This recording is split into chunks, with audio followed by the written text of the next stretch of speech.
Okay, so yesterday we have talked, we know about uh, point defect, yeah, and for the point defect there is a vacancy, there is a self-interstitial, and then for alloys, impurities in solid, there are two types of solid solution. The first one is the substitutional impurity atom.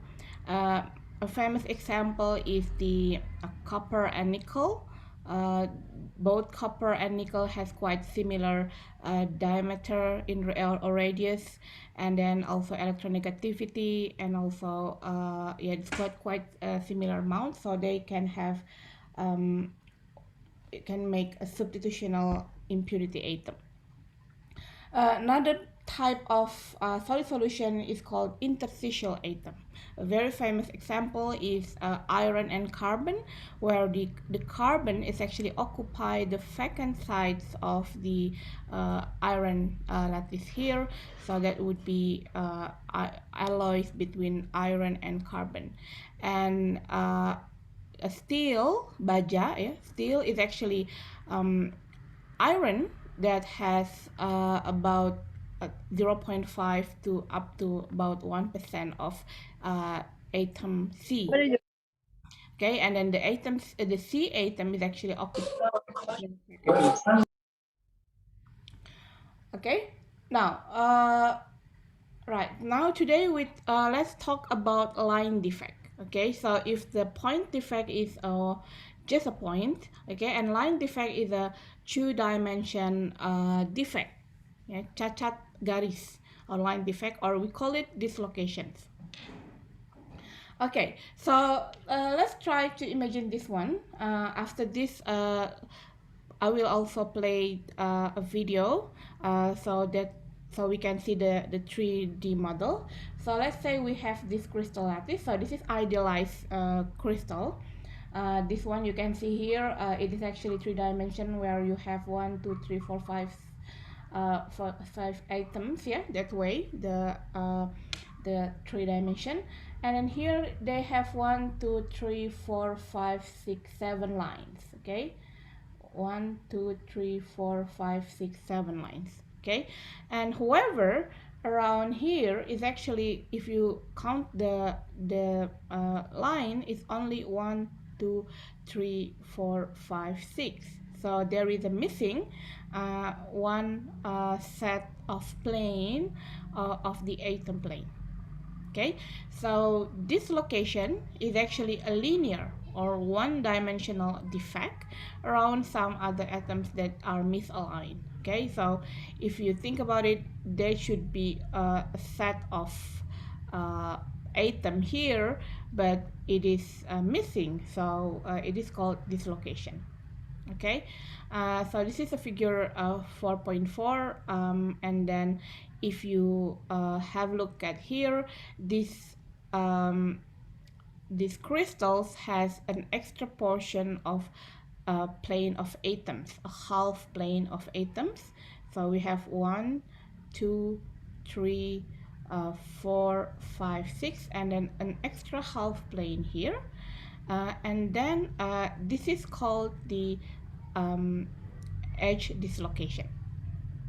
Okay, so the dislocation is a linear defect that is center of the line that is defined along the end of the extra half plane of the atoms, and then the line here from here to that way is called, it looks like a point here, but it's actually it is a line here because it is 3 dimension that way. Okay, and then it is called a dislocation line, and it is perpendicular to the plane of the page. So if this is the plane, and then this is the perpendicular. Okay, and within region along the dislocation line, there would be some lattice distortion, or we call it lattice strain. Okay, and then the edge dislocation is represented by a symbol, this one, perpendicular, which also indicates the position of dislocation line. Okay, so and then we have another types of dislocation, and it is called screw dislocation. And dislocation is actually formed by a shear stress, and then that will be produce distortion. So this is I think should be okay. So a dislocation there. So this is I think this one is the edge dislocation, and there should be another one called the screw dislocation. It is thought as being formed by shear stress to apply to produce distortion.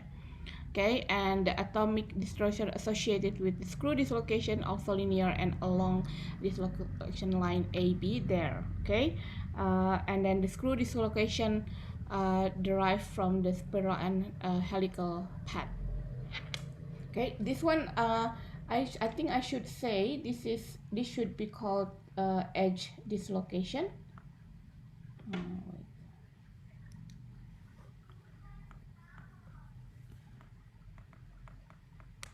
And for the picture for screw dislocation, if this is a plane, sometimes around that one, yeah. So the dislocation line looks like it's not a straight line, but it is because of a screw. So this is screw dislocation.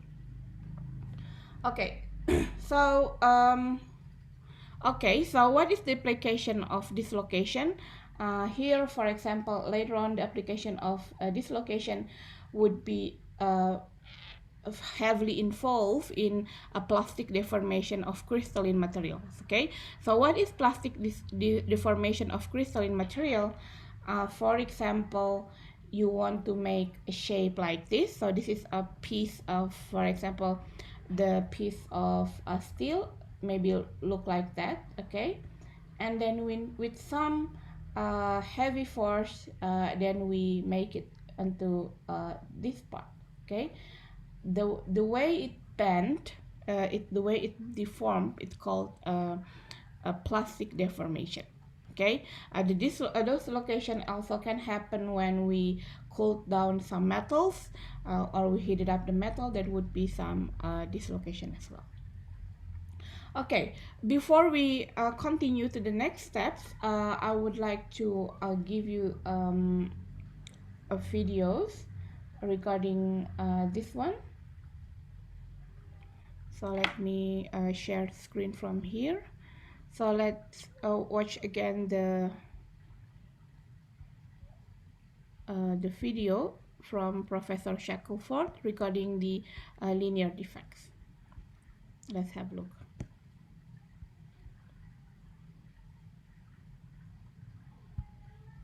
Hello again. We're back now in Kemper Hall here on the University of California, Davis campus.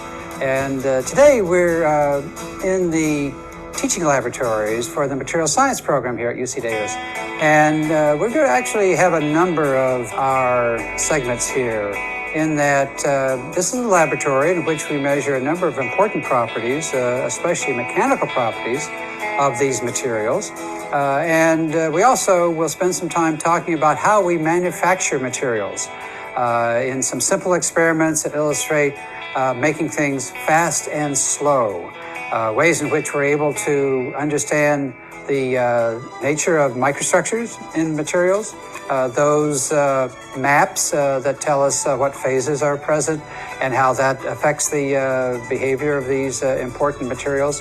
And then also how we're able to affect those microstructures and the subsequent properties of the material by a controlled temperature time history.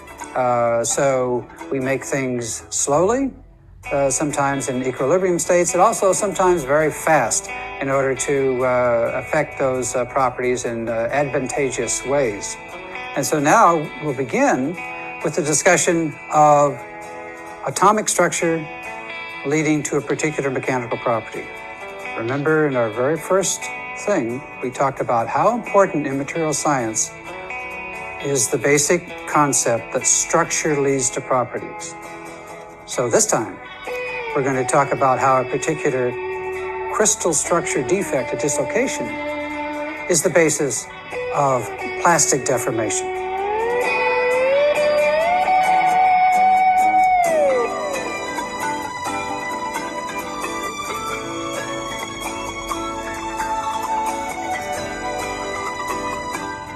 So now let's talk about the relationship between a particular crystal defect and edge dislocation and an important mechanical property, plastic deformation.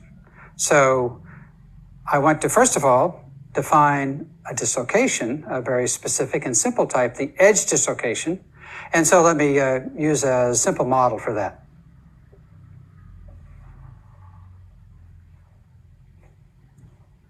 So in this simple stick and ball model, we have a definition of really the simplest type of dislocation or linear defect that is common in structural materials that can lead to plastic deformation.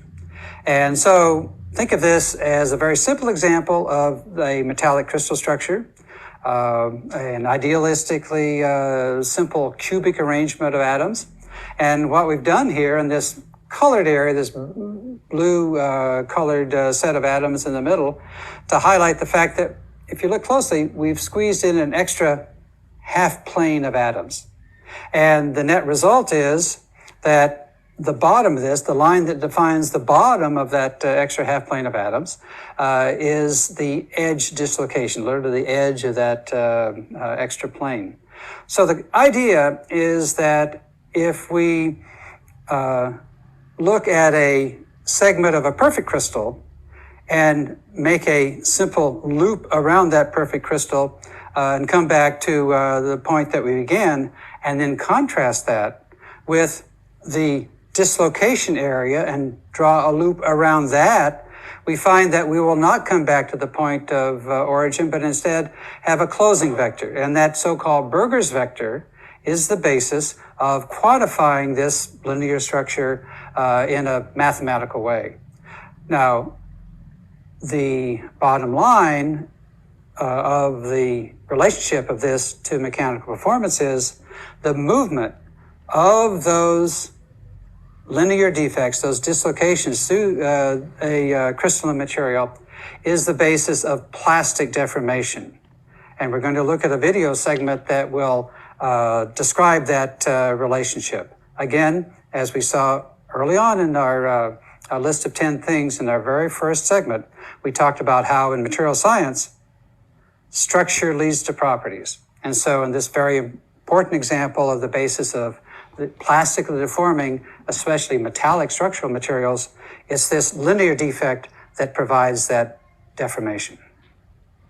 All right. Okay. So that is one video about the linear defect, and then let's watch another video again about the plastic deformation, and after that we can continue with our lecture. Yeah. So the first part, I think hopefully you can have an idea and then more description about the 3-dimension of those dislocation model, and then in this segment 8 minutes the Professor Shackelford will explain about how dislocation affect the plastic deformation. Yeah. Okay, let's have a look. And so here's that video clip. And if you watch closely, I think you'll see clearly the relationship between this structural feature, the edge dislocation, and the ability of metals to deform plastically. Well, let's do a similar sort of atomic scale explanation for plastic deformation. How does that occur? Well, first of all, we should take a look at how it does not occur. It does not occur simply by moving half of a crystal past another half of a crystal in one complete move. So again, if we're distorting a material over a significant scale where we can measure plastic deformation, see an extensive amount of permanent deformation, we're doing so by moving millions and millions and billions of atoms from their stable position in the in-stress state.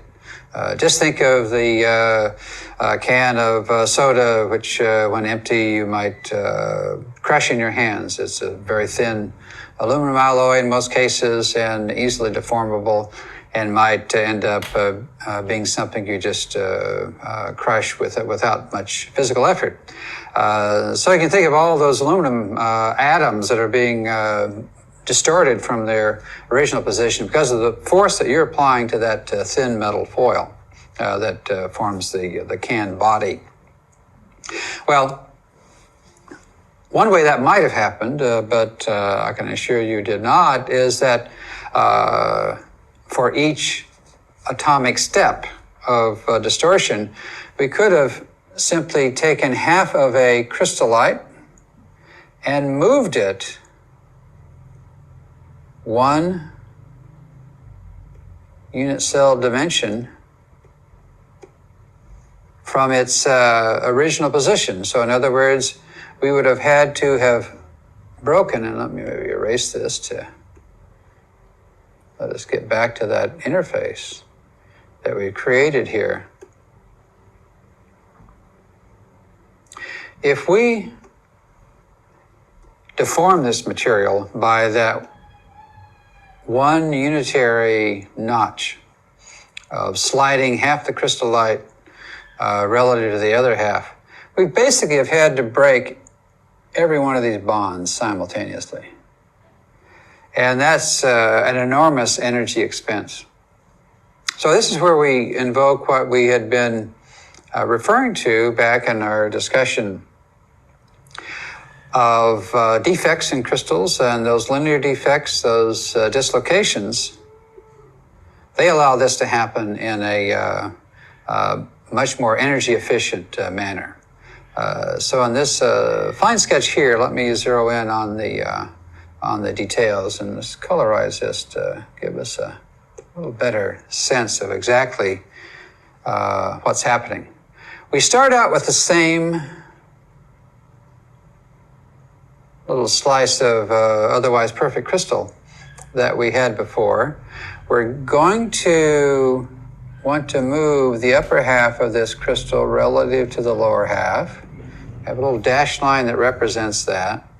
And we're doing this under a shearing load. Look at all these little combinations of simultaneous arrows going opposite directions, above and below. So we're shearing this material. We want to literally shear it in half. Now, in the previous slide, we tried to shear it in half, again, by moving breaking all those bonds simultaneously, moving all of the upper half atoms past the lower half atoms. And again, at a very high per unit area energy cost. Now what we have done is simply to not even break, but just to distort locally the bond in this area right here. So if I could just maybe go back to our black color and make an equivalent of that. Oops, let me erase my little extra dot there. So what we've done here, we forget about drawing all the little atoms. Let's just draw the atom planes here vertically that are involved. We have 5 rows, right?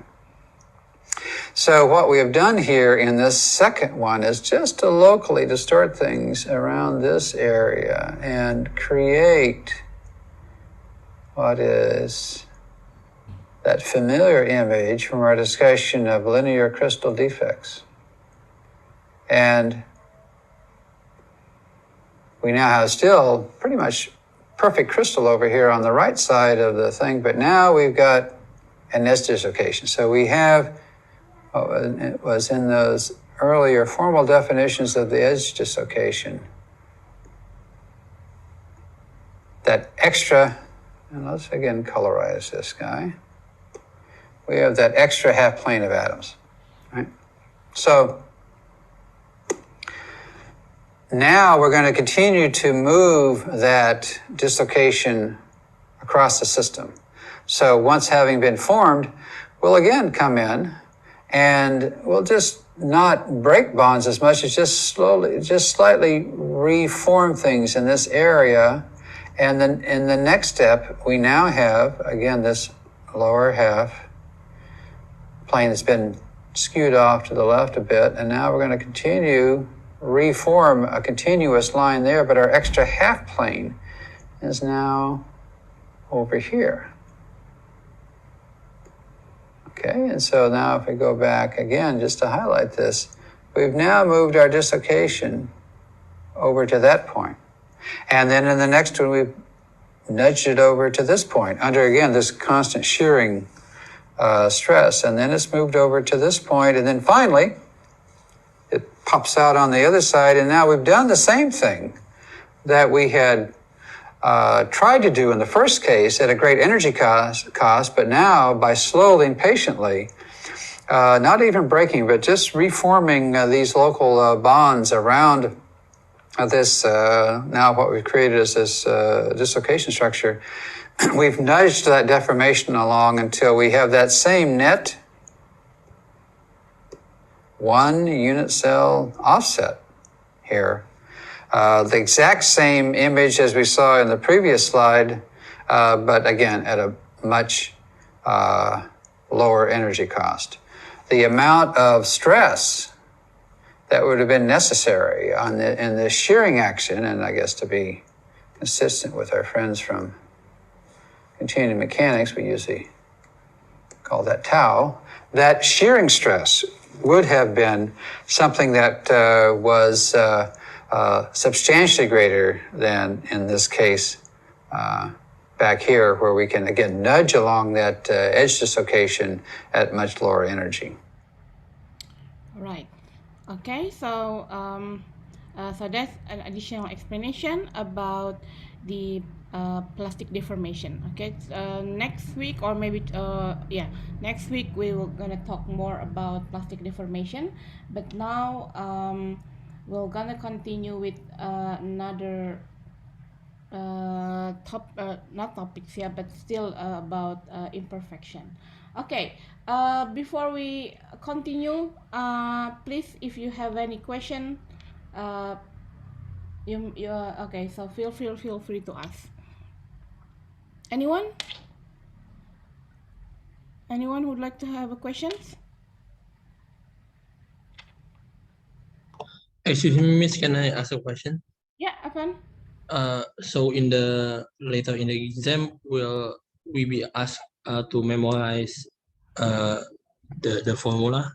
Right, good question. So what is the expected in the exam? okay, so what you will expect in the exam is actually the exam is open book, the open book and also from the book and also the slides. So it's actually because it's so many things that we have to memorize. Of course, you have to understand that it is open book, but usually the constraint is very time limited. Okay, you can have there are a lot of topics there, and then previous time before pandemic, usually the students have the books and then they mark the books with stickies or something, yeah, with the label, and then maybe they mark some important things. But now you have the PDF book, yeah, because it's online, so maybe you can have a mark like that.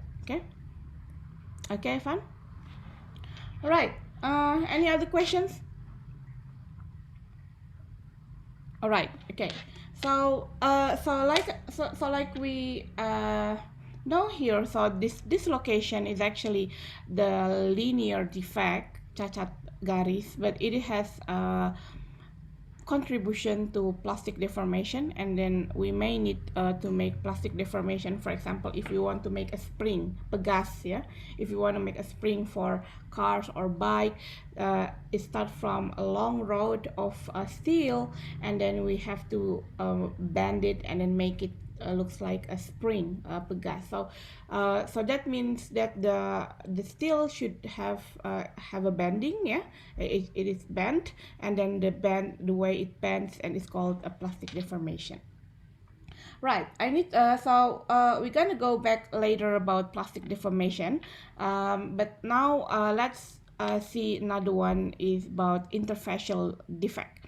Okay, interfacial defect is the boundaries that have two dimension, and then usually the separate regions of materials which have different crystal structure or crystal holographic direction. This is an example. Oh, sorry, let me use this one. Okay, so here this is, for example, one of the obvious boundary is external surface along the crystal structure terminates, and the surface atom are not bounded by the number of nearest neighbors. So yeah, if we have a different faces or different crystal structure, and then around that line is has interfacial defect. Okay, another one, like we learned last week about the grain boundary. So grain boundary is actually a type of defect. It is, we call it plane defect, cacat bidang. So it's a plane defect when we have various crystallographic misalignment between adjacent atom. So I think it's better if I can explain this one from this graph here. So let's say, so maybe from the previous one, if we have a melting metal and then we cool it down, first what we gonna have is points or like dots of nucleation. Okay, and then the nucleation later will actually gonna grow, yeah, grow like that, and this has some crystal direction, maybe with different crystal direction like that. And after that, when it cooled down, this crystal direction, this area in this around here, this crystal area will meet over here, and this crystal area will meet over here. So then we can see the a little bit of misalignment. Okay, so and this is called grain boundary, the grain boundary, and one of these, maybe quite large here, is called grain butir. Okay, so these grains, and then so if you can have access to electron microscope, if you put your piece of metal spoon, maybe a metal spoon, and then you put it inside on the surface of the electron microscope around microns, you can see there's some grain boundaries. This is an example, yeah, the example, for example, this is the optical micrograph sample of failed jaw crusher jaw, yeah. So this is a type of equipment where jaw crusher is used to it's really strong, and it is used to crush minerals, yeah, minerals and rocks. Okay, so this is with the scale of 250 microns or 0.25 millimeters. So it's quite small, but we can see it on the electron microscope. Here, there is one grain here, and there is one grain there, and then there's one grain there, and over here is the grain boundaries.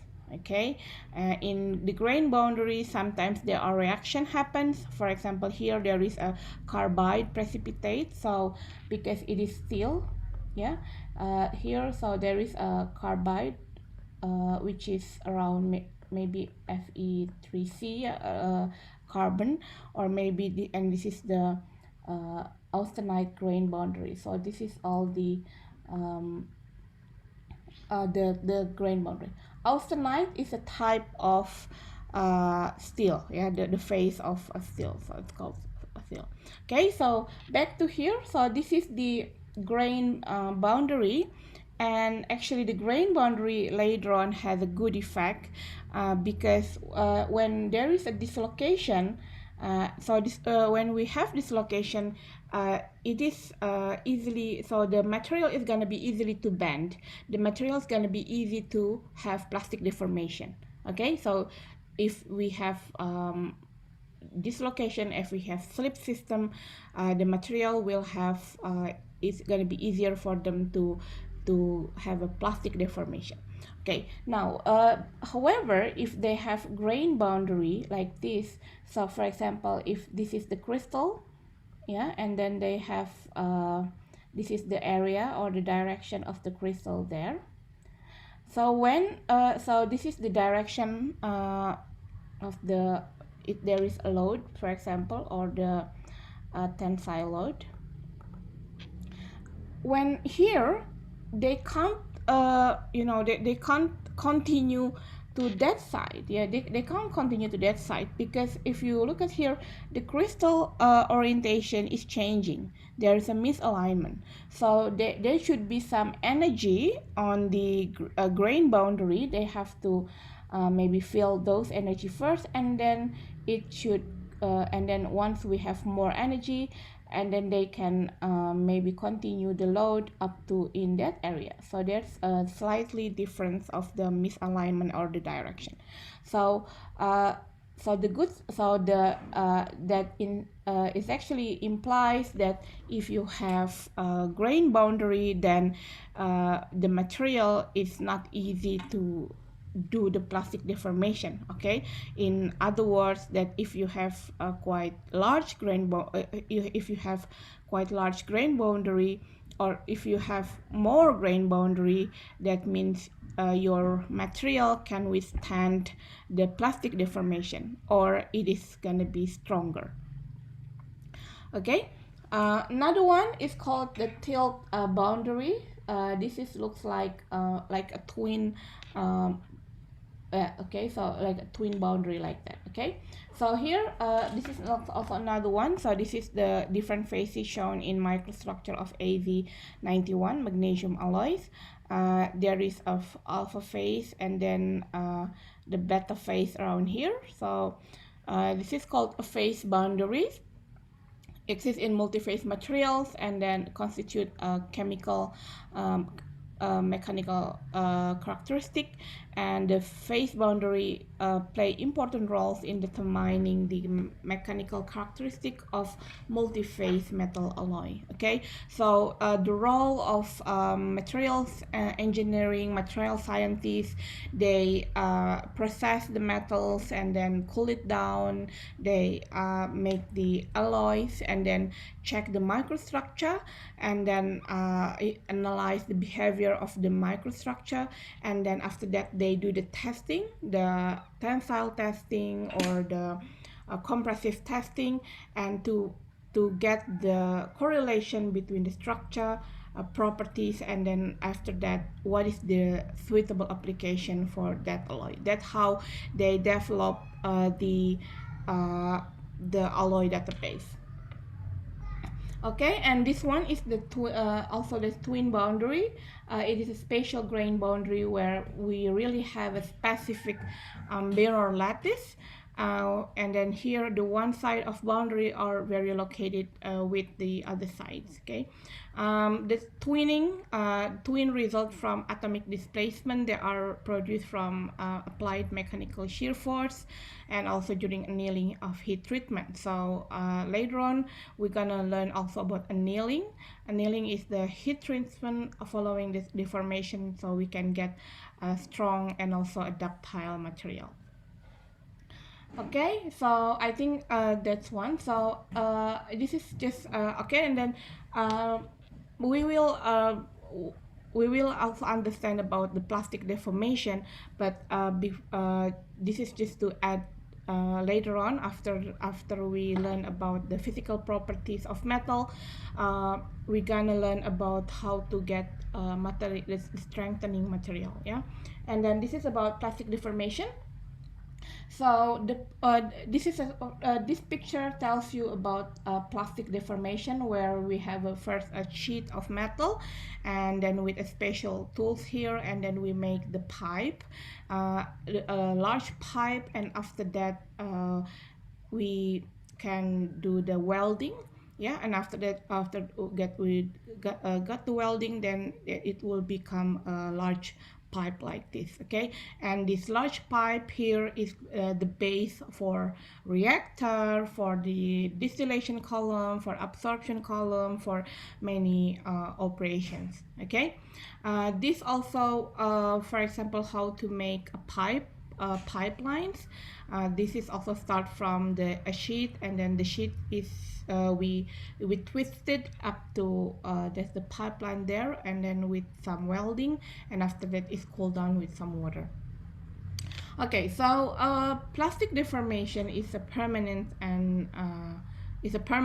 okay. So an example of plastic deformation, if we can bend something, okay, if you remember about plasticine or Play-Doh, okay, so if you push the Play-Doh, if you compress the Play-Doh, it will gonna stand that shape, okay, so that's called is plastic. If you tear it up, plastic bag, for example, it just gonna bend like that. It's not gonna back to the original state, okay. That's called it plastic deformation. The other term of beside plastic deformation is elastic deformation. In elastic deformation, when we have the load and then we pull it like that, and after that if we release the load, the material will go back to the initial state, okay. For example, rubber, if we take out the rubber like that, for example, yeah, so for example, I have a mask here. If I pull it out, the length would be increased, but after that if I release the load, it's just gonna be in this initial material, okay. So this is called elastic. Okay, so plastic deformation, yeah, is a permanent, and then the strength and hardness is a material resistant to deformation. Okay, in a microscopic scale, the plastic deformation corresponds to the net movement of a large number in response to applied stress. And during this process, interatomic bond must be ruptured and then reformed. Okay, for example, what happened in elastic deformation like this? In the elastic deformation, the interatomic bond is actually pulled, okay, but after that, when we release the load, the atomic bond just going back to the normal state. However, in plastic deformation, the interatomic bond must be ruptured, harus patah, ya, must be ruptured and then reform again. Okay, and in crystalline solids, the plastic deformation most involves the motions of dislocation. Plastic deformasi melibatkan gerak dislokasi. And then also, of course, the linear crystalline defect. Okay, so twinning also can involve in that one. Okay. So this one, yeah, so I think this one has been explained by the Professor Shackelford in the video. So if this is the slip plane, so with the dislocation, it gonna need quite lower energy for the load to get that one there, yeah. So for example, so this is the shear stress, there is a load, ada beban, yeah, and then this also a load as well. So it is a shear stress, beban geser, tegangan geser, okay. And then with dislocation, correspondence to the motion, that one. Okay, so so this one is the edge dislocation, yeah, this one is edge dislocation, and this one is a screw dislocation. Okay, so this is the screw dislocation. So this let's write. So this is edge dislocation, and this is screw dislocation. Okay, so the characteristic of dislocation. Okay, this is quite heavy, a lot of writing, but anyway, what you can write here, around the dislocation there is a lattice strain. The first one is we have a tension, and here we have a compression. Okay, so that would be a lattice strain. So that would be, the lattice strain would be tegangan, ya, tegangan pada kisi-kisi kristal. Okay, and that would be a lattice strain. Okay, so several characteristics of dislocation are important with regard to the mechanical properties of metal. This includes strain field around axis around dislocation and influence the mobility of dislocation as well as ability to multiply. When a plastic or metal are plastically deformed, some fraction of deformation energy is retained as internal strain energy and the remainder is dissipated of heat. Okay, so if we pull something in a plastic deformation, and then after that the things is gonna be deform, akan bengkok, ya. Some of the energy is stored in the lattice. Energinya akan disimpan di atom-atom, ya, and then the energy is retained as lattice strain energy. Okay, that one there. Okay, and then for example, in this figure, the atom above this location are squeezed together, and because it's squeezed together, this atom experience compressive strain related to the atom position, the perfect crystal, and far away from that one. Okay, so this one has a compression. Okay, directly below the half plane, the effect is the opposite, where the lattice atoms sustain and impose tensile strength compared to the upper one. Okay, so here the characteristic of dislocation. So the strain field surrounding dislocation in close proximity to one another will interact. Okay, and then during plastic deformation, the number of dislocation will increase them dramatically. Okay, and then the dislocation will multiply, and then there would be crack and defect as well. So as the metal heavily deformed by plastic deformation, it will have lots of dislocation. Okay, and then I think I can skip this one. So anyway, so we will discuss this later in the next slide. I think next 2 weeks or something. But what happened in microstructure, in microstructure, what happened in the polycrystalline materials? For example, this is microstructure of a metal, aluminum metal. Okay, this is all the grains. Okay, and then when it is plastically deformed with plastic deformation, the grain is actually will try to occupy or try to withstand with that one, ya, sama-sama akan mulur, ya. So that would be, the grain would be quite elongated like that. Okay, and then after that, if you look at here, so that means that the grain boundary area is increased. Okay, you can imagine that the area or the grain boundary area between those grains will be also pulled down, so then we have an increase in grain boundary area. Okay, and I explained before that if we have a grain boundary, the material is difficult to continue, to continue the deformation. So that will result in a stronger material. Okay, so this actually okay, so this is here. So during deformation, the mechanical integrity and coherency are maintained along the grain boundary, and the deformation of individual grain is constrained by the neighboring grain. Yeah, so it would be like this. And then the polycrystalline metal are stronger than the single crystal equivalent, which means that the greater stress are required to initiate slips and attendant yielding.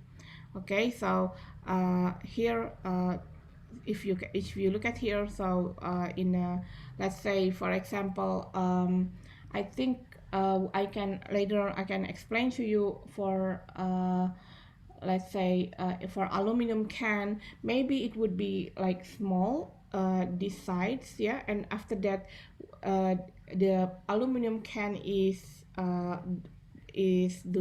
done some plastic deformation, so it increase the size. So let's say, for example, if this is only the aluminum can, and then we draw it or we increase the plastic deformation, so there would be some elongation of the uh, material. So the result is, if you look at here, the grain boundary also increase, and then it's also stronger. Okay, so then we can use less material, but also we can use a stronger material, a stronger aluminum can, and then it is it's ready to be filled with carbonated drink, for example. Okay, so that later we're gonna go back here because the plastic deformation is actually one of the technique to increase the tensile strength of material. Okay, right. So okay, so I think so that is the end of the imperfection chapter. Just to sum up, we have a point defect. What else? We have a linear defect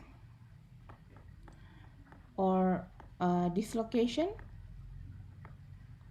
And then the third one, we have plane defect, cacat bidang. The important one is the grain boundary. Okay, and then this tells you in one important of point defect is alloy. Yeah, the important that we use point defect is alloy. Of course, alloys by substitutional solid solution is very important for us to as a basic development of making alloys paduan logam. Okay, and in linear defect we talk about the dislocation, which is the very basic of plastic deformation, and also in plane defect we also have grain boundaries, and then grain boundary also very important for us to engineer, to evaluate the material, and then to get the right properties. So in a sense that in metals, any defect is actually very suitable, yeah. So imperfection, but it has a lot of advantages for mechanical properties of metal. All right, looks like I need to stop the screen, and then please let me know, do you have any question, please, before we continue to the next part? Ma'am, I have a question, ma'am. Yeah, okay, Azra. I'm just curious. Do rocks are not metals, right? But they have like different shapes. So do rocks experience plastic deformation? Rugs? Batu. Oh, rocks. Yeah. That is a very good question. Right. I think I can explain it in my next slide. Rocks or minerals, it is very strong. Yeah, it's very strong, but it doesn't have the plastic deformation. Yeah, that one there. Okay, so why it doesn't have plastic deformation? It is because so I think I need to explain a little bit basics about wait, go back there. I think I can explain it in this one. I haven't finished translating this slide, so I'm gonna do my best, and then when I finish the translating these slides, and then I will upload it to Edunex. Yeah. Okay, I think I can explain in some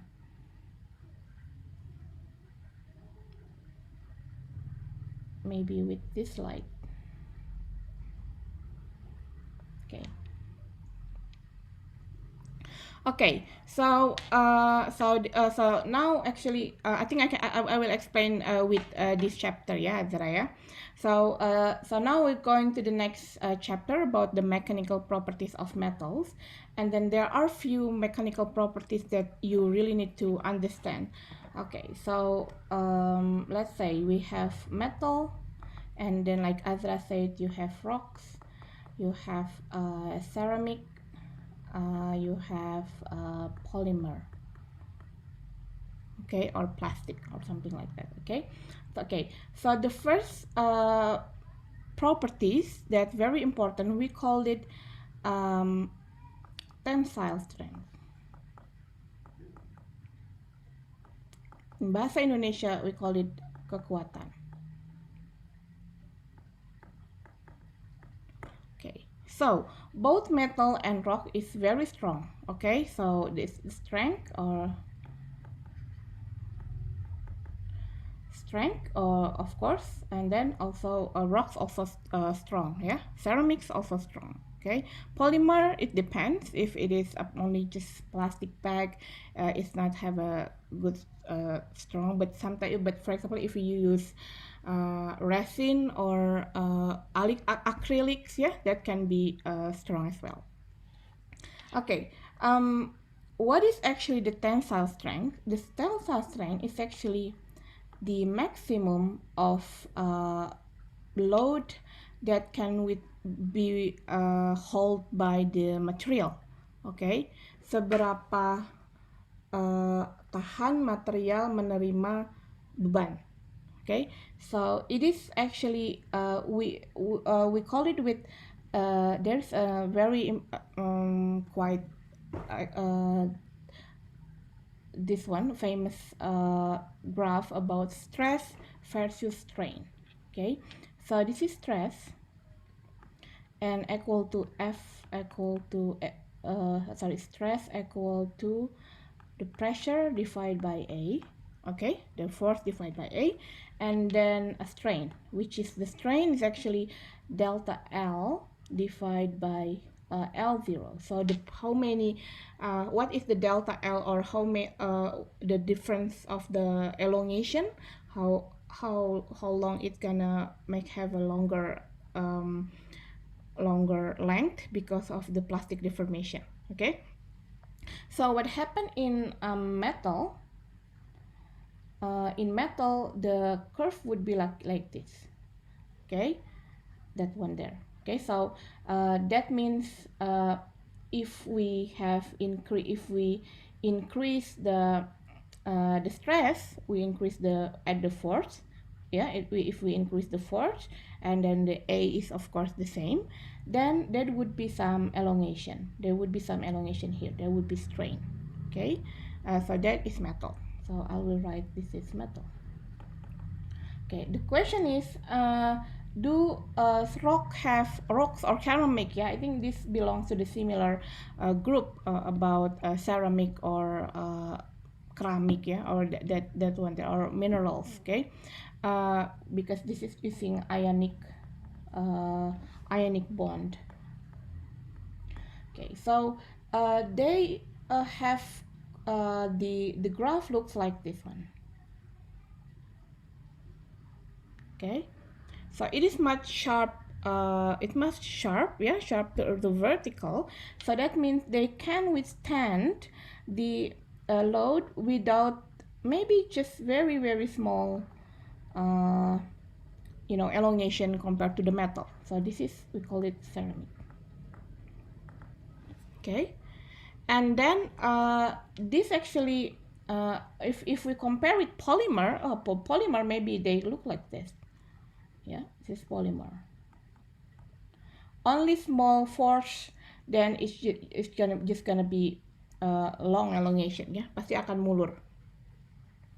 Okay, so that's why I think this is should be answering your question, Azra. So does rocks have elongation? Maybe there would be, maybe, but the amount is a very small. Okay, and the quantity, ukuran, the integrity of that curve is called, we call it the second, is actually the second properties that we need to looking at, and this one is called stiffness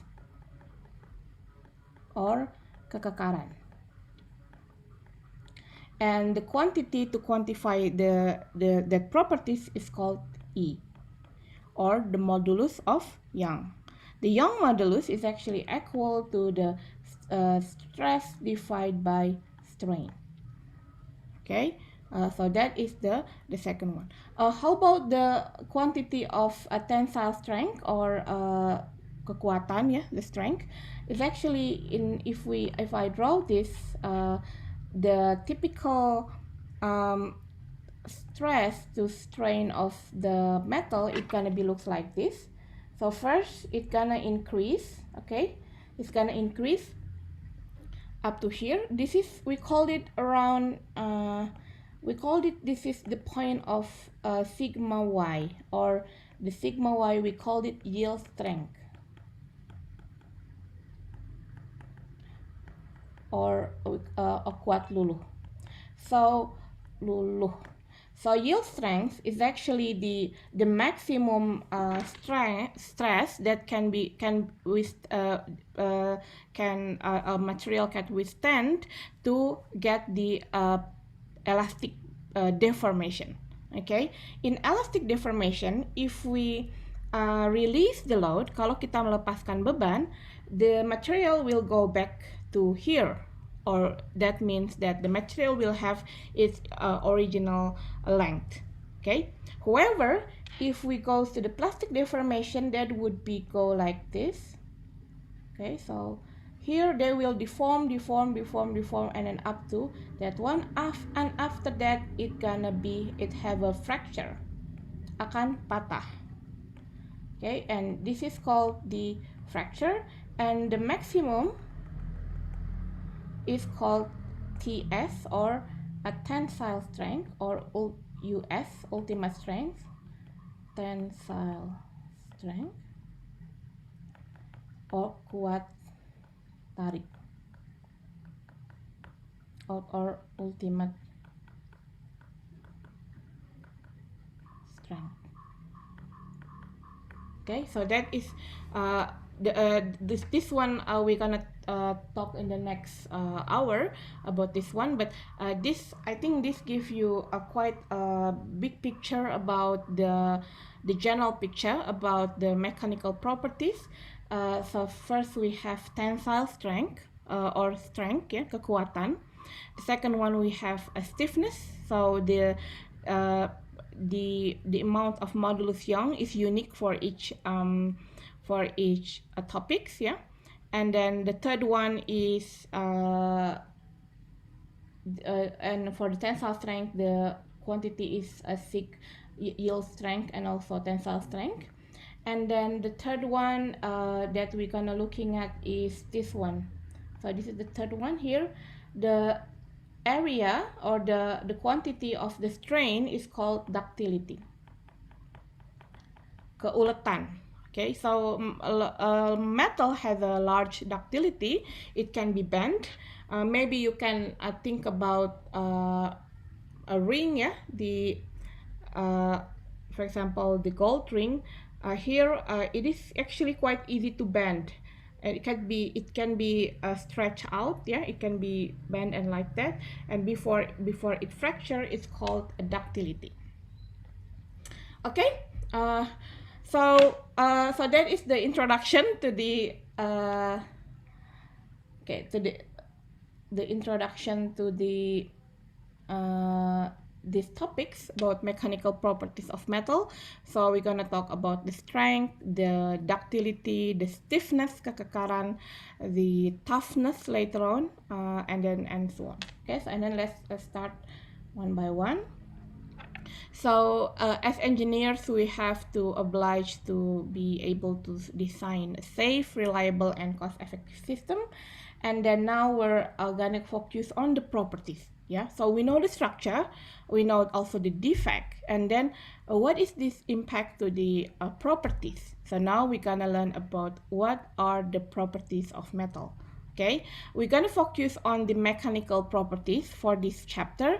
In the book, in the Callister book, there are also some explanation about electrical, optical, also chemical durability, but we're not going to talk about that one. For you who are really interested in, I don't know, maybe in power engineering or in new energy or developing solar panel or something, maybe you need to know about all this stuff, yeah, that one there. So as previously mentioned, the above property tells us how material behave and respond to a specific external stimulus. Okay, I think the best way to do that is wait, let me just start again. Okay, so here, so the factors that have affect the mechanical properties, of course, there are the loads. There are types of load: a tensile, beban tarik, compressive stress, beban tekan, and shear stress, beban geser. Okay, and also environmental condition, for example, the corrosion or the humidity, that can be also. And then and the mechanical properties is actually all concerned to various parties, from the producer and then from consumer, for research organization, so it needs standard testing.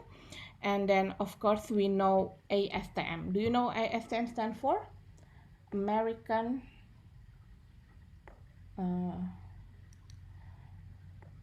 American Society of Testing Materials.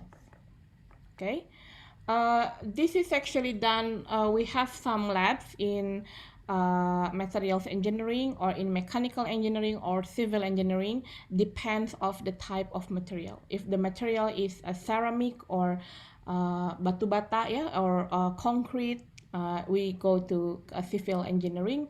There's a testing there. If it is about metal, we can there's some in mechanical engineering. If it's about polymer, about composite, there's the testing in materials engineering, yeah, in LabTech 10 in level 1. So, for example, the structural engineers is to define a stress and then stress distribution within a member that's subjected to well-defined loads.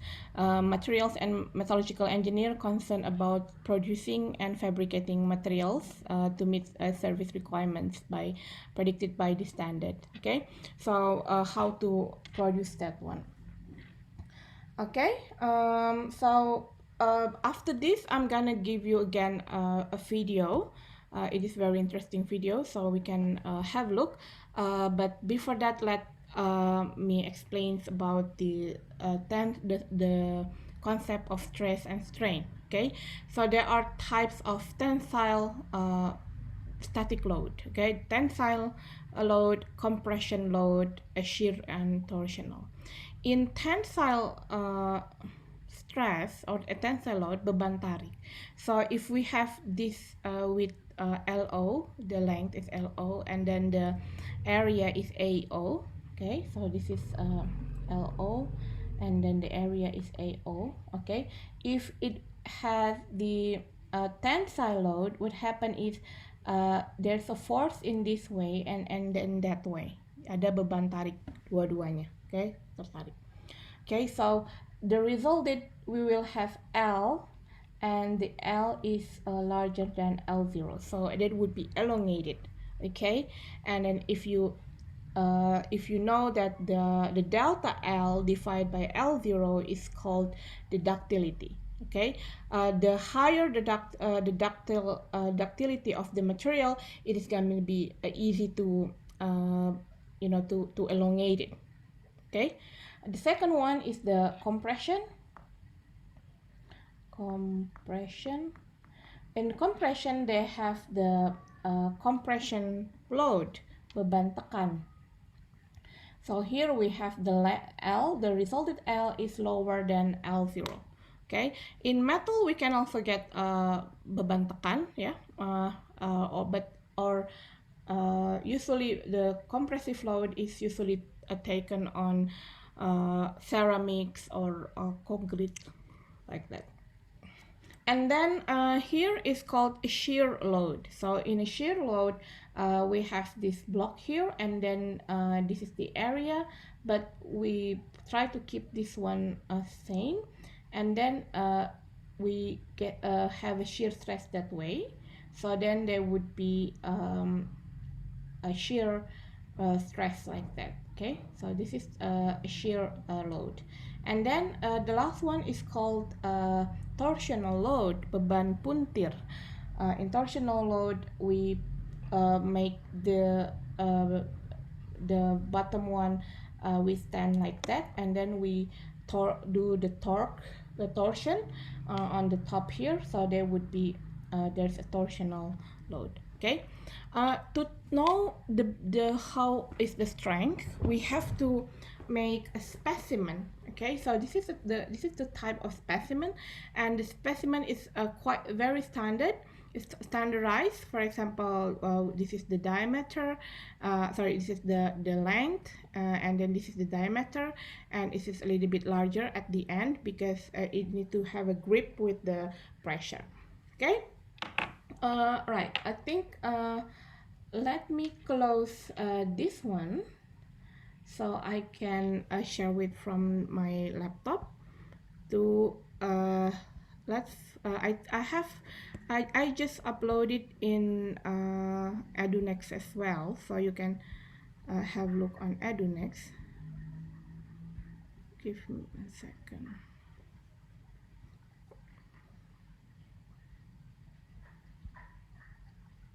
Okay, let's watch about the tensile strength.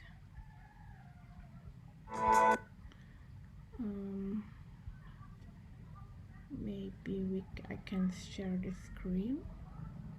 This one, yeah, you can.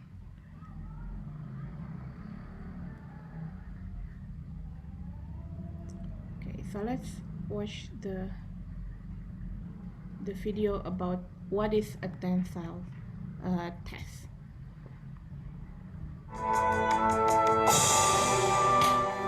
The tensile test. First test, material with yield point phenomenon. In the first tensile test, a plain carbon steel with yield point phenomenon is to be tested. This is the test piece. It has a cylindrical test region with an original diameter of 10 mm and an original gauge length of 100 mm. Within this test region, distance marks have been drawn at regular intervals. They help to visualize and measure the plastic behavior of the specimen.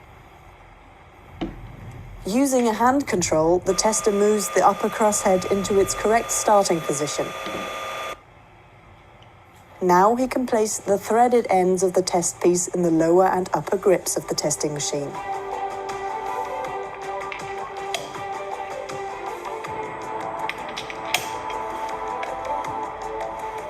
In the next step, he swings the extensometer into its working position and checks that everything is correctly prepared.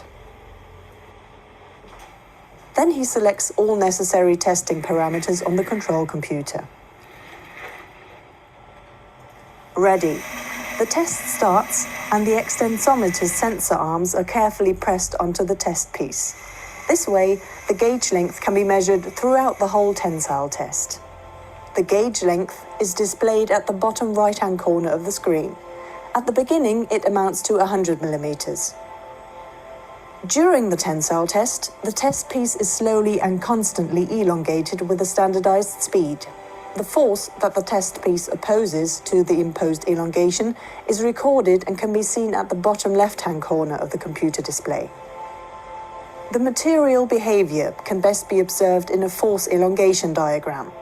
The force F is being plotted upwards on the vertical axis, the elongation delta L towards the right on the horizontal axis. At first, the force rises rapidly. Force and elongation are proportional and form a steep, straight line in the diagram. In this area, the material behaves elastically. If the test piece were to be unloaded from this area, it would spring back completely to its original length. In materials with yield point phenomenon, the end of the elastic area can be seen clearly. the plastic deformation starts abruptly and is accompanied by a sudden drop of force. If the test piece were to be unloaded now, it would not spring back to the original length, but instead show a permanent elongation. In the next stage of the tensile test, an almost constant force level with slight fluctuations occurs. This phenomenon is called the Luders effect. After a certain strain, known as the Luder strain, the force increases again. The material opposes an increasing force against the imposed elongation. It strain hardens.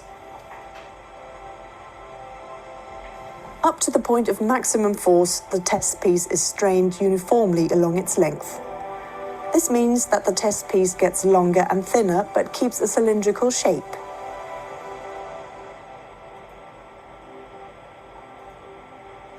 As soon as the maximum force is reached, a neck begins to form at one point of the test piece. All further plastic deformation now only takes place at the neck, and eventually the test piece fractures there.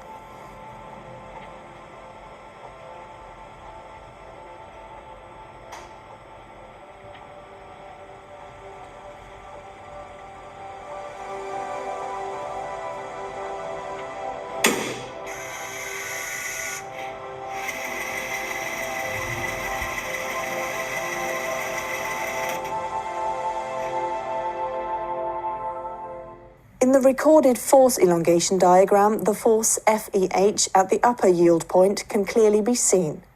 This is the highest force the test piece can sustain elastically. FEL is defined as the force at the lower yield point, Fmax as the maximum force.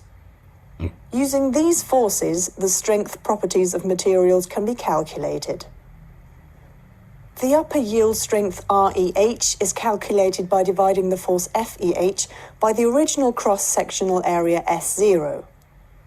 The lower yield strength REL is defined in a similar way. The maximum force divided by the original cross-sectional area is called tensile strength RM. In the last step, the tester swings the extensometer back into its resting position and removes the broken test piece.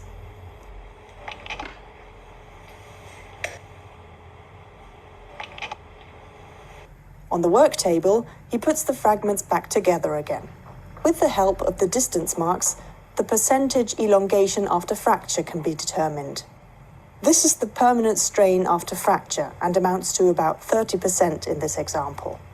Please note that the percentage elongation after fracture depends on the length to diameter ratio. By measuring the smallest diameter at the point of fracture, the percentage reduction of area can be calculated. It describes the reduction of cross-sectional area at the point of fracture in relation to the original cross-sectional area. In the second tensile test, a material without yield point phenomenon is to be tested.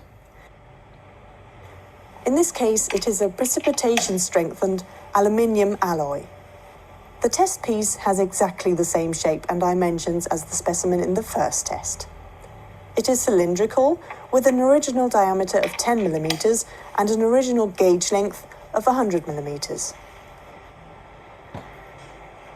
After fitting the test piece into the testing machine and panning the extensometer into its working position, the test can start.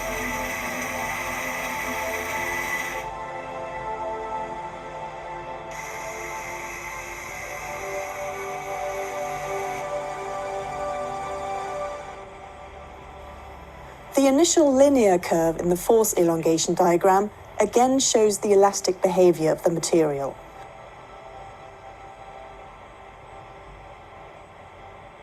But this time, the end of the elastic area is not revealed by a sudden drop of force or any distinct change. There is a smooth and gradual transition from linear elastic behavior to plastic deformation. In the further course of the tensile test, the force increases and the test piece again is strained uniformly along its length. At the point of maximum force, a neck develops, and all subsequent plastic deformation is confined to this neck until fracture finally occurs there.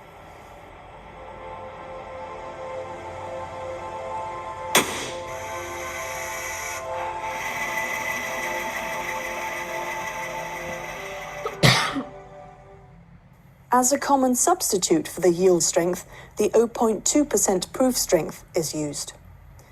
It is the stress that causes 0.2% of plastic deformation in the material. And this is the way to calculate it.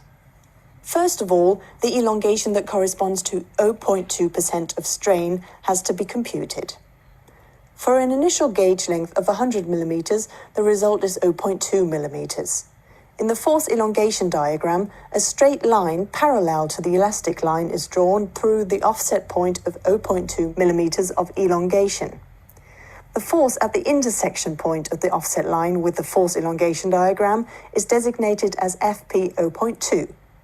This is the force that causes a plastic strain of 0.2%. The 0.2% proof strength, Rp 0.2, is equal to Fp 0.2 divided by the original cross-sectional area S0. Tensile strength, percentage elongation after fracture, and percentage reduction of area are calculated in the same way as in the first test.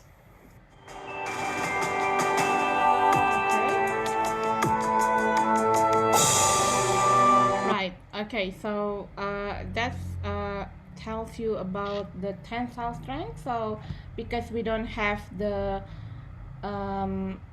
practicum, of course, maybe our friends in materials engineering have the practicum. At least by watching the videos, we can give we can understand what it looks like. Yeah. Okay, so yeah, so let's continue now. Up to here, do you have any questions?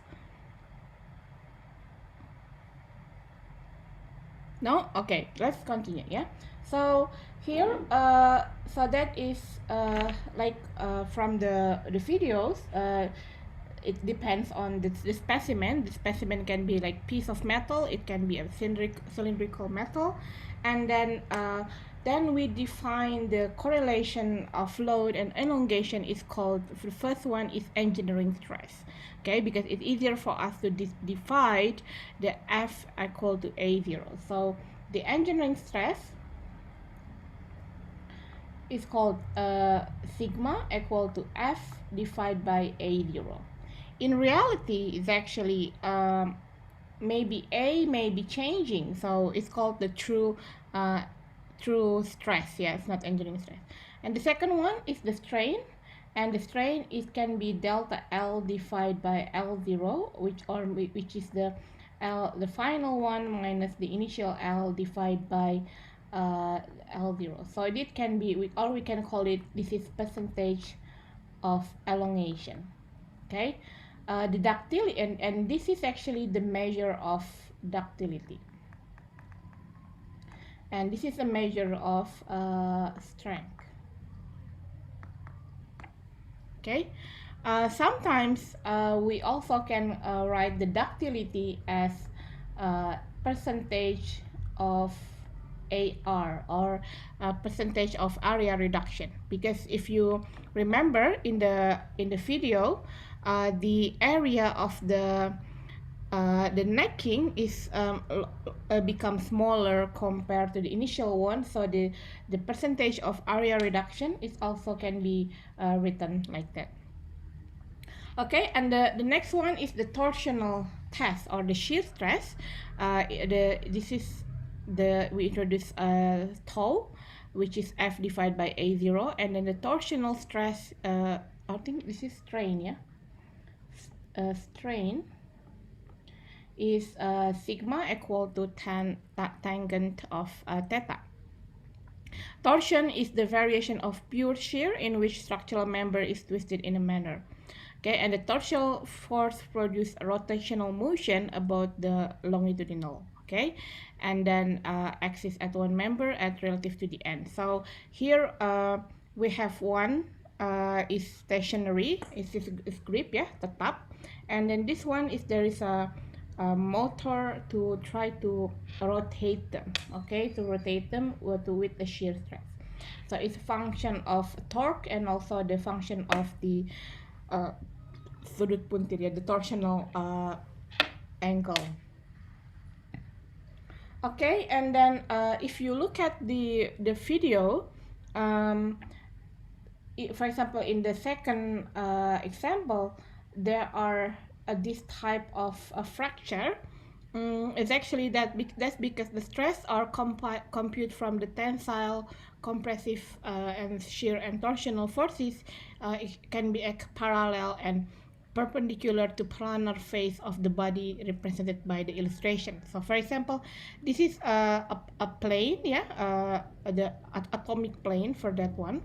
So here, even if the load look like this, yeah, but if the crystal structure, for example, in this area, then it can be calculated by the it can be divided into the tensile strength and also the shear stress.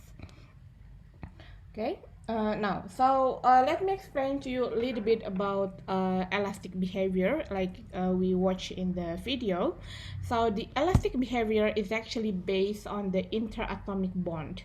So when we pull a load, the atomic bond between the two atoms is become stretched with some maximum stretch.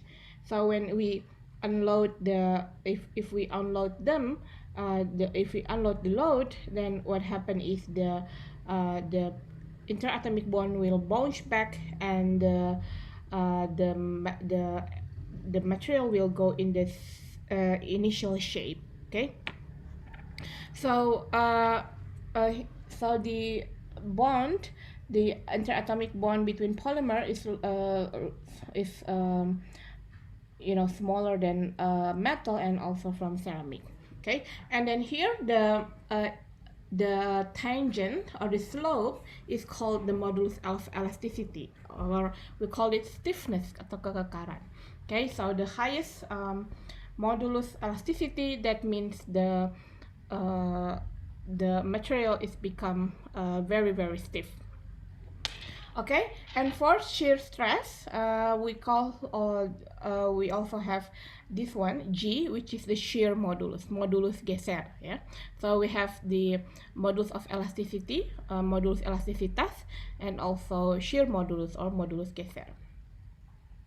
Okay, so here you can have an idea about the amount of modulus elasticity. So for example, aluminum, it has a 969 of gigapascal, yeah, gigapascal here. And then it is a function of temperature. Yeah, there's some whereas when we increase the temperature, that would be the modulus of elasticity will be decreased, of course. Yeah, and here for example, bronze, and then here is a steel, and then nickel, titanium, and the hardest one, the more stiffness is the tungsten or wolfram. Okay, and then there's also Poisson ratio. So I'm gonna explain to you in a minute. So this is the gigapascal. Yeah, so multiply with 10 to the 9, yeah, to the order of 9 pascal. Okay, so in elastic deformation, we also know about Poisson ratio. In Poisson ratio, it's written as that one there, like that. In U, it's equal to the minus e to the x, the strain to the x-axis, divided by strain to the z, or strain to the y divided by strain to the z. Okay, so strain to the z-axis is actually the length, the elongation, while strain to the x is actually the decreasing of area, or the decreasing of the radius, because you can see that there is a necking there. Okay, for isotropic material, the Poisson ratio correlates about 0.25 to 0.5, or for metal alloy around 0.25 up to 0.35. And there are correlation in shear modulus, elasticity, and Poisson ratio. Okay, and then this one, yeah, there are two types of, it is still Indonesian. So there are two types of plastic deformation. The first one is the plastic deformation that doesn't have a yield phenomenon, this one, and then the second one is the one that has upper and lower yield phenomenon. Okay, and then so here in plastic deformation here, there is the bond must be broken between those atoms, and then there will be a reform again of the interatomic bond. Okay, and then in solid crystalline, the deformation is because of the slip and also the dislocation of the dislocation, gerakan dislokasi. Okay, and then here we have the P of the proportion limit, and then for the one that doesn't have the yielding points, the sigma y. So to get the sigma y or kuat luluh, we have to find the strain, that the strain should be find the strain when it is 0.2% or equal to 0.002, and after that we make the line that is parallel within this one up to this. So this is find the line that parallel to this one and then to this points, and this point become the yield strength kuat luluh.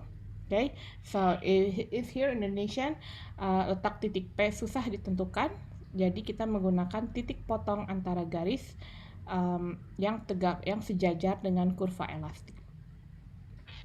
Okay, so that is we learn quite a lot new things about the strength and also the stiffness and also about the elongation or the ductility. Okay, and to sum up, an additional, let's watch another video again to get about the toughness, toughness, which is ketangguhan, and also resilience. Okay, let's watch the video again.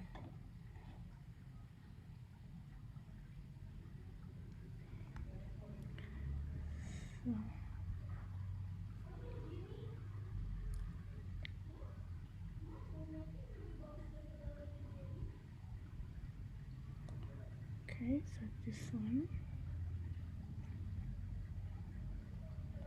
Okay, so here there are several tests about and then let's watch about this is quite a long lecture about ductility, toughness, and resilience. You may have a look in your time later on, because it is, I think, about 20 minutes or so. But then maybe we can watch this one about toughness or ketangguhan, yeah.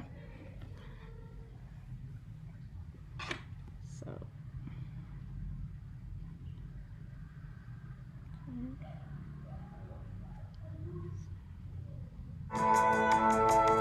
The Charpy Impact Test.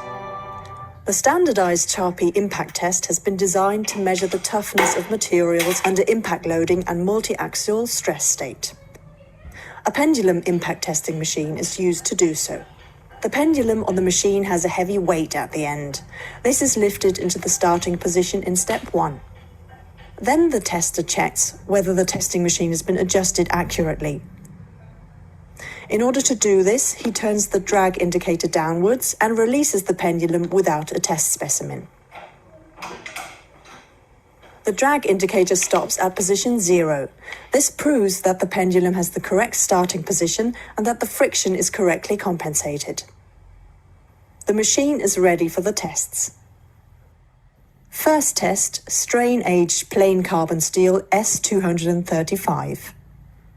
This is our test specimen. It has been machined to standardized size and shape with the characteristic V-shaped notch. The tester places the specimen on a support in the lower part of the machine and adjusts its position with a centering device.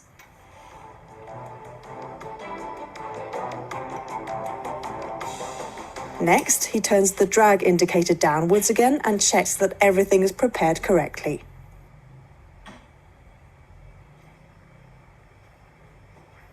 Perfect. The test can begin. The pendulum is released, it swings downwards and hits the specimen with its rounded hammer peen.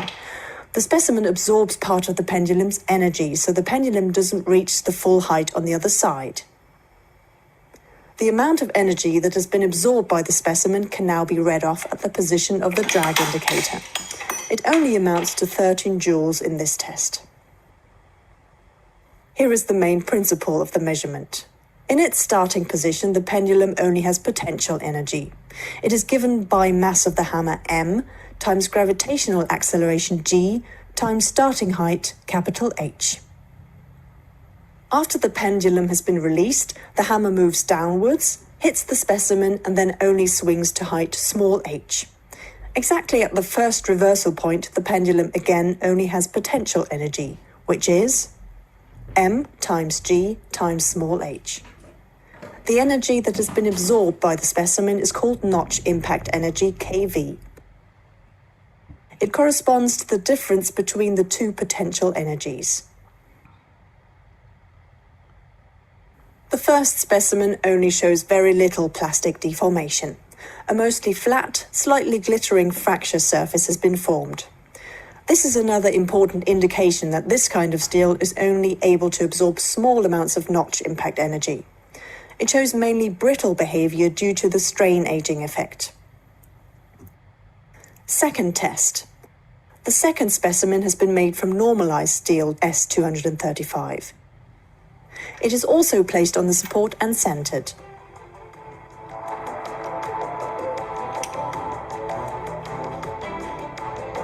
The tester turns the drag indicator to its starting position, rechecks all safety measures and releases the pendulum.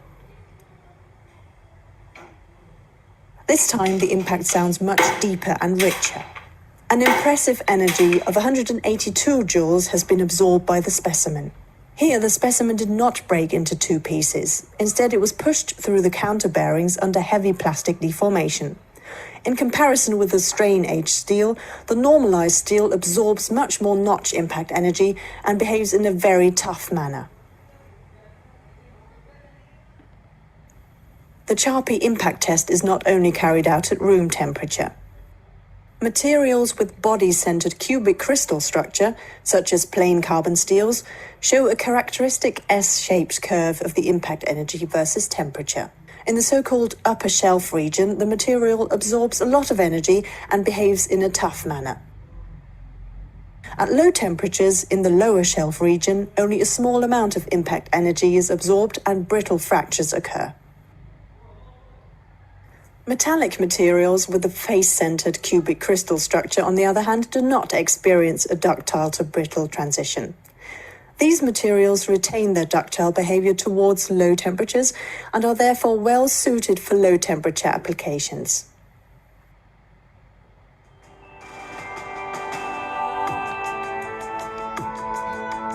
Okay, so that is about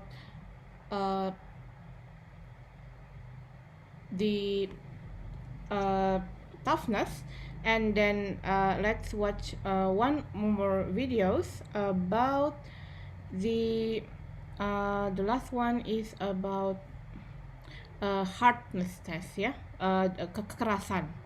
Hopefully by watching one more videos you can get more ideas and then have more description and more understanding regarding the properties of metals. So the last one is this one. This is there are three types of hardness, kekerasan. It depends on the type of indentation, but let's watch one on the Rockwell. Wait, there are Rockwell, and the second one I think Brinell. Let's check. This is 3 hours, and then the last one is Vicker. So maybe the Brinell one. Let's watch this one. Okay. There. Okay. The Brinell hardness test. Using the Brinell method, the hardness of a turbocharger housing is to be measured. First of all, the tester has to make himself familiar with the testing machine. A monitor and the control panel are positioned in the upper part of the machine. These are used to select and program different testing methods. Below the control panel, a microscope lens with a digital camera and an indenter are installed. These two elements are connected to each other and rotate towards the test piece as required. It is also possible to select and exchange the indenter, so different methods of hardness testing can be conducted on the same testing machine. The support table can be adjusted in height, so the test piece can be positioned at the correct distance to the microscope lens and the indenter. After becoming familiar with the machine, let's start the experiment. The principle of the Brinell hardness test is to press a hard spherical indenter with an exactly defined force onto the test piece, then evaluate the surface area of the indentation. The tester selects a suitable spherical indenter and inserts it into the holding device of the testing machine.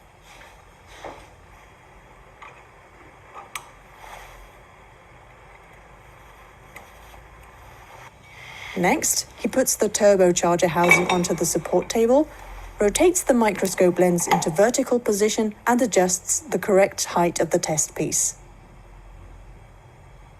After bringing the test piece surface into focus, he selects the exact spot where the hardness test is to be made.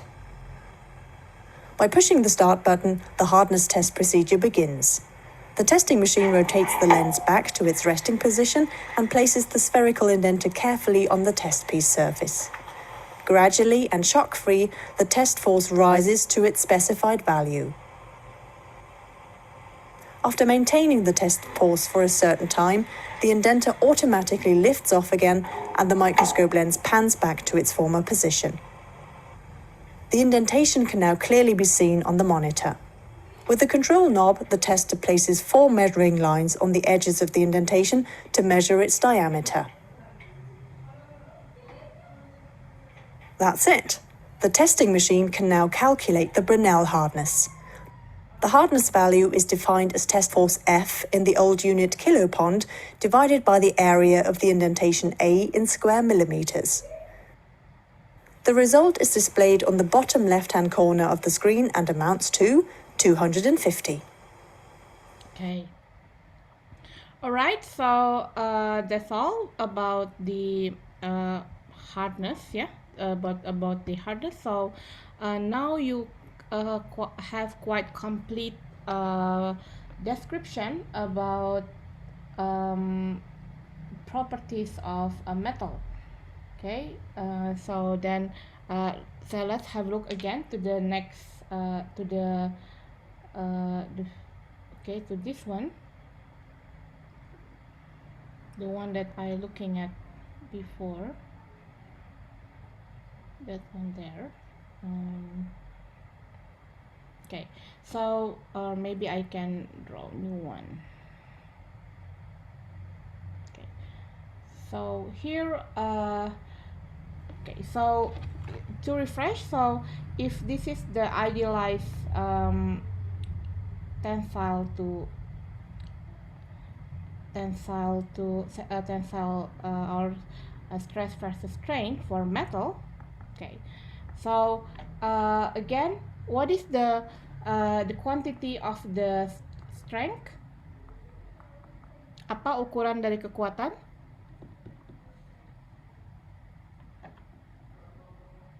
Anyone would like to add?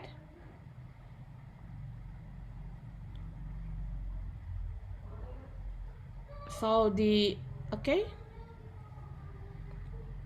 anyone would like to try to answer? Maybe Jinan, would you like to have volunteer? So what is the quantity for the one to measure the strength?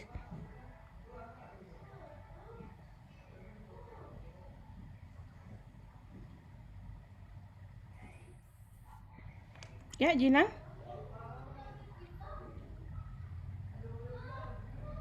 Or maybe Ahmad Al-Fardan, want to try? What is the measure of the strength? there are two type of measure for strength. The maximum one and the one that show you the elastic behavior. What do you mean? Is it like the method?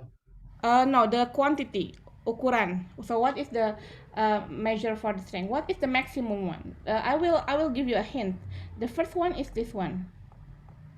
What this point is called? The maximum load that can be held by the material is called? I don't know, ma'am. It is in the previous slide, yeah? It is TS or tensile strength. Okay, so the first one is this one, the maximum one is, we call it TS, tensile strength,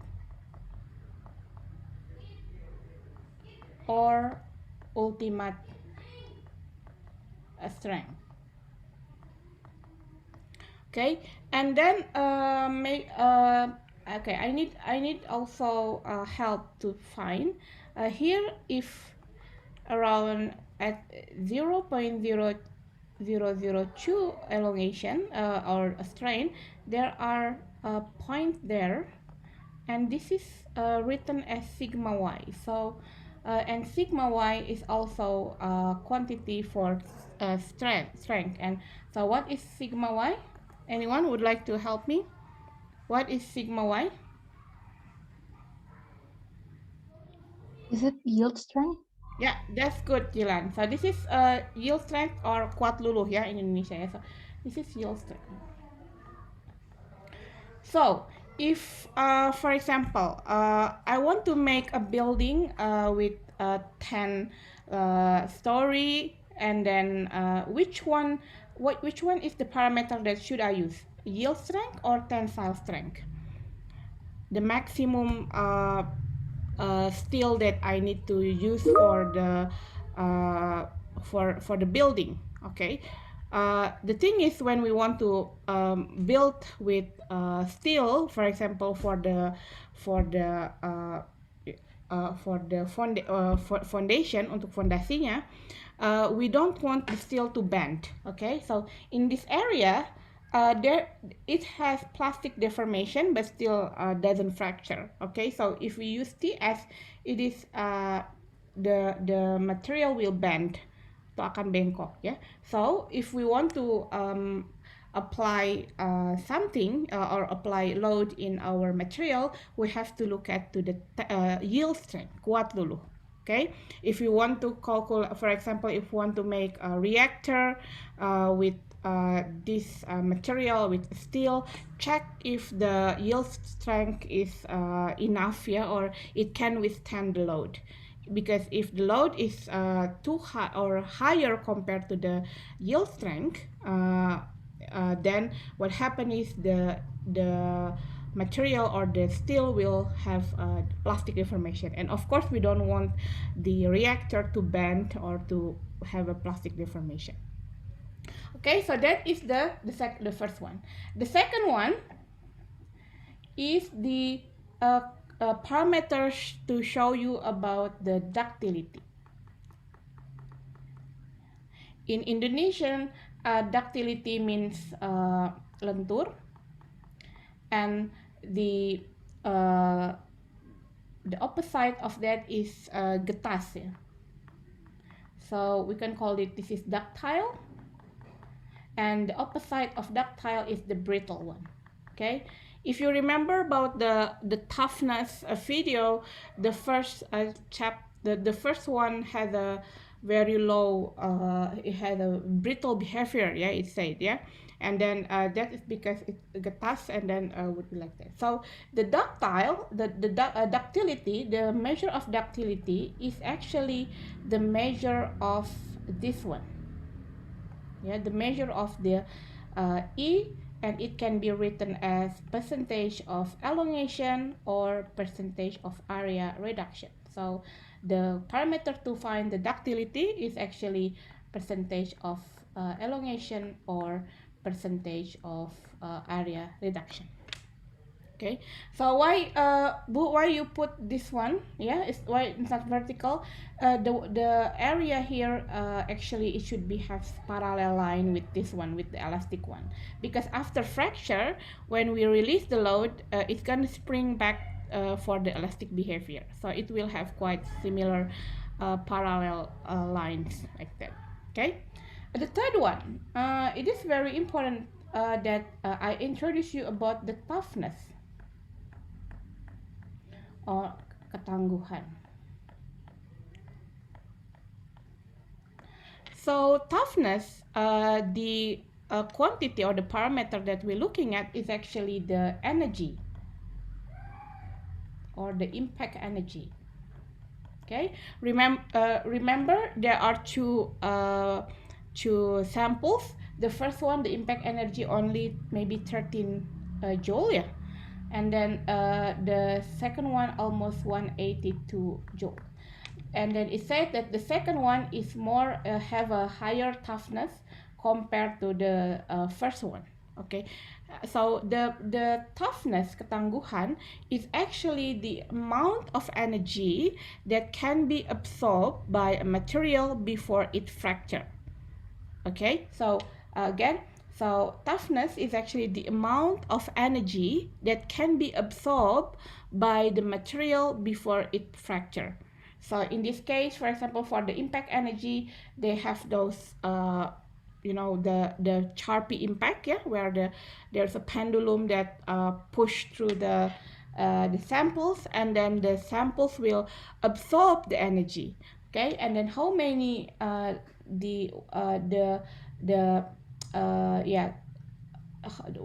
is the amount of energy that can be absorbed by the material before fracture is called toughness. And in this area, the toughness is actually written with this line, Okay, so the area under the curve, okay, the area under the curve here is called toughness. Okay, so that is called toughness.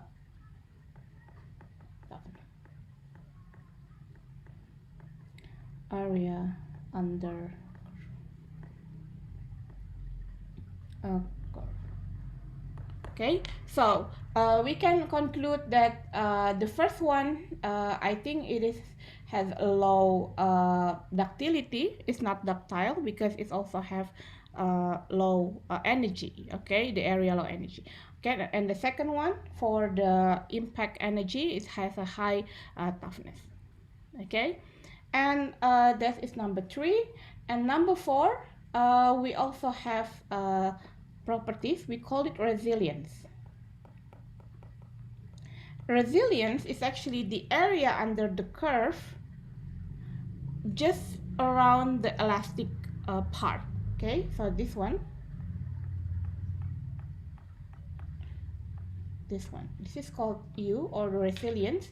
It's actually, we can multiply it with half luas segitiga, ya, which is the sigma y, multiply with E at elastic. So if this is the E at the elastic, and this is the resilience, this is the kuat dulu, ya, sigma y, and then this is called a resilience. So the resilience is the amount of the energy that can be absorbed during elastic behavior. So if the resilience, it looks like for the spring pegas, yeah, so we can absorb the energy, but then we can release it again. We can absorb the energy, but when the load is released, then we can release again the energy, because it is just recording about the interatomic bond. Okay, and the last one is the number 5. I can write it here. The number 5 is called hardness. Yeah. In the video, the hardness is actually we need to have a like indentation, and then we put it like that, and then we measure that one. So hardness is actually we call it in Indonesia as the the resistance of a material to withstand a load, ya, ketahanan bahan terhadap deformasi plastik lokal, ya. So that means it's actually the hardness doesn't have any correlation in this curve, but sometimes, but we do have empirical correlation between the strength and the hardness. So the increasing strength will also have the increasing hardness. Okay, so for example, by this one you can conclude for ceramic or rocks, for example, it will have a very high strength. It will be very high hardness, but it will have a very low ductility. Usually there is a drawback between the strength and the ductility. The higher the strength or the higher of the stiffness, and then it will have a low ductility. However, if the material is strong and also ductile, it can absorb energy. Okay, the good thing about absorbing energy, for example, we can the application is in the car, yeah, from crashworthiness. If we have a good ductile material for the body, for the car body, if there is an impact, the car body will absorb the energy, and then it will what's called ringsak, yeah, and then they will absorb the energy, and then the human inside the car would be hopefully doesn't get a very hard impact. And maybe last one here, this one I can write the number 6. The number 6, we call it stiffness, kekekaran, kekekaran, and this is actually equal to the E, yeah, the modulus Young.